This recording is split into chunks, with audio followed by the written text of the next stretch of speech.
Okay, so we're back for part 2 of the Doolittle method, splitting. So we have our queen in a California shipper cage. The bees are hitting me in the head. They're on a pretty big water run. Don't have my suit on yet. This should go relatively fast unless we just encounter a lot of problems. But Doolittle was a beekeeper back in the late 1800s, and he had what was called an out apiary, meaning an apiary away from his house. And so he took a horse and carriage to his apiary where he kept his bees, and he developed this method of splitting his bees because he would stay out there for the day and he'd go and eat his lunch. So he discovered that if he took the brood, the open brood, away from the hive, and put it above a queen excluder and shook all the bees down, mainly to the ground or maybe in the box like we did this morning, that the nurse bees would move up during the day, and that he'd be able to go and take the box off and put it down on another bottom board and be able to make a split before he left for home that evening. So basically that's what we've done here today. I didn't take a horse and carriage, and it didn't take 3 miles an hour to go to what I needed to go do. And I got to do other things today, you know, modern technology. But now we're back here this evening, and we'll see how many nurse bees we got up there in the top to make a split with. Hopefully it'll be quite a few. See where my smoker is.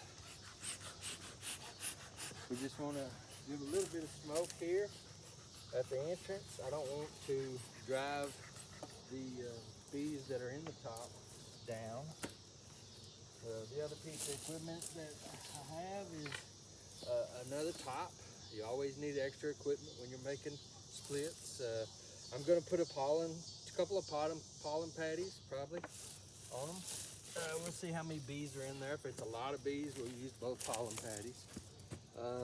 I'm going to put water in a feeder and give it to the hive because the nurse bees likely have never flown, so they won't know where to go. And that's the plus of this, is that the nurse bees should stay with the open brood and feed them rather than like foragers go away. The other part of it is that they're more accepting of the queen, less likely to sting the queen, may not even be able to sting at all. So that's less of a threat to the queen.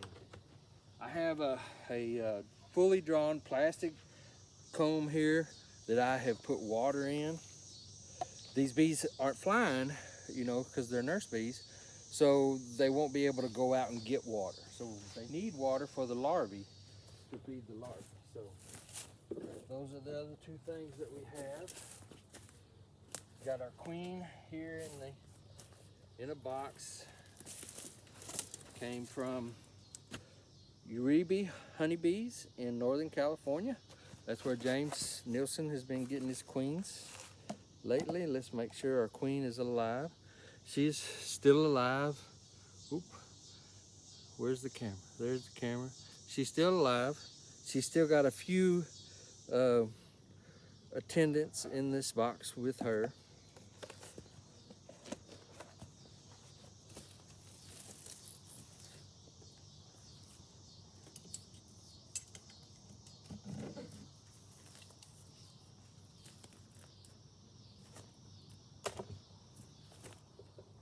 Pick this up.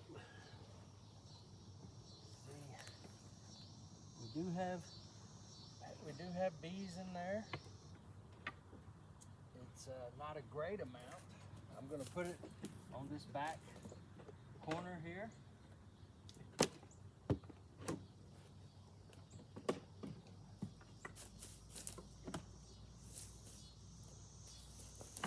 there's a good amount of bees when you look from the top side. See if we can take a frame out and show how many bees we got.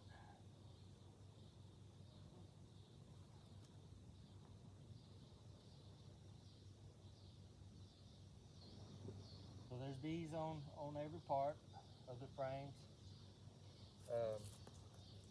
And you can tell that they're young bees. There's not a lot of bees on this frame here, but it's a kind of an example of what we have. Oops, there you go. There'll be bees emerging. I see a bee with pollen on it, so that means that there are some foraging type bees.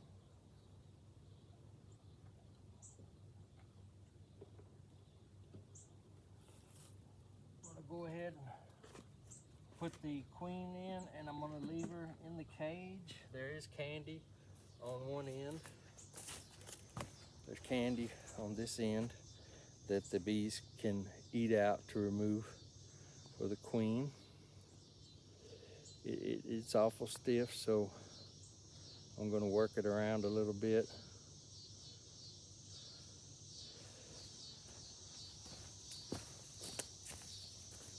We're not gonna release her right off because we're gonna let the foragers, if there's any foragers in here, we're gonna let them go back to where they came from.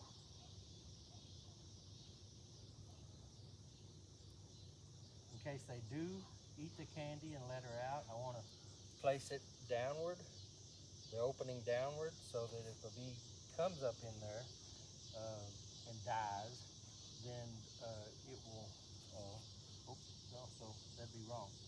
So upward, so if a bee dies, it'll fall out of the way of the hole. So we've got a good amount of bees in there. I don't think we have enough bees to support two pollen patches. So we're going to put the water in.